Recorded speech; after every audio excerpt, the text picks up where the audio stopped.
ಅದು ಗೊತ್ತಿಲ್ಲ. ಆಮೇಲೆ ಬುದ್ಧಿ ಉಪಯೋಗಿಸಿ ಇನ್ನೊಬ್ಬ ಹೇಳ್ತಾನೆ, ಅಲ್ಲ ನೀವು ನನಗೆ ದುಡ್ಡು ಕೊಡ್ತಿದ್ರೆ ನನ್ನ ಹತ್ರ ಎಲ್ಲಿಂದ ದುಡ್ಡು ಬರಬೇಕು?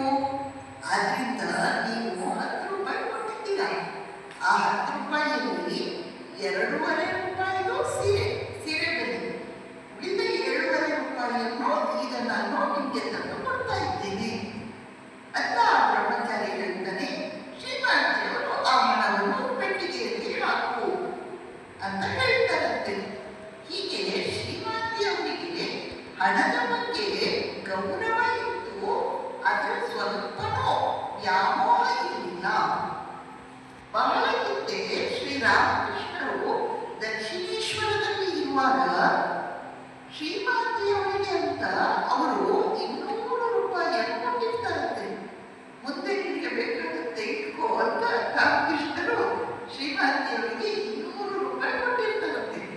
ಶ್ರೀಮಾತೆಯವರನ್ನು ಎಲ್ಲಿ ಇಟ್ಕೊಳ್ಳೋದು? ಶ್ರೀಮಾತೆಯವರು ಏನ್ ಮಾಡಿದ್ರಂತೆ, ಮಸಾಲೆ ಒಗ್ಗರಣೆ ಹಾಕೋ ಪದಾರ್ಥ ಎಲ್ಲ ಇರ್ತಲ್ಲ, ಅವನ್ನೆಲ್ಲ ಒಂದೊಂದು ಹಳೆ ಕಾಲದಲ್ಲಿ ಮಡಿಕೆ ತರ ಡಬ್ಬ ಇರ್ತಿತ್ತು. ಮಡಿಕೆ ತರ ಡಬ್ಬ ಇರ್ತಲ್ಲ, ಆ ಮಡಿಕೆ ಒಳಗಡೆ ಸಾಂಬಾರ ದಿನಸಿಗಳು ಇರುವ ಮಡಿಕೆ ಒಳಗಡೆ ಒಂದು ಬಟ್ಟೆಯಲ್ಲಿ 200 ರೂಪಾಯಿ ಹಾಕಿ ಅದನ್ನು ಕಟ್ಟಿ ಅಲ್ಲಿ ಇಟ್ಟಿರ್ತಾರಂತೆ. ಶ್ರೀರಾಮಕೃಷ್ಣರಿಗೆ ವಿಷಯ ಗೊತ್ತಾಗುತ್ತೆ. ಶ್ರೀರಾಮಕೃಷ್ಣರು ಕೇಳ್ತಾರೆ, ನೋಡಿದ್ರೆ ರಾಮಕೃಷ್ಣರಿಗೆ ಹಣದ ಮೇಲೆ ಏನೂ ಇಲ್ಲ, ಹಣವನ್ನು ಪೂರ್ಣವಾಗಿ ತ್ಯಾಗ ಮಾಡಿದವರು.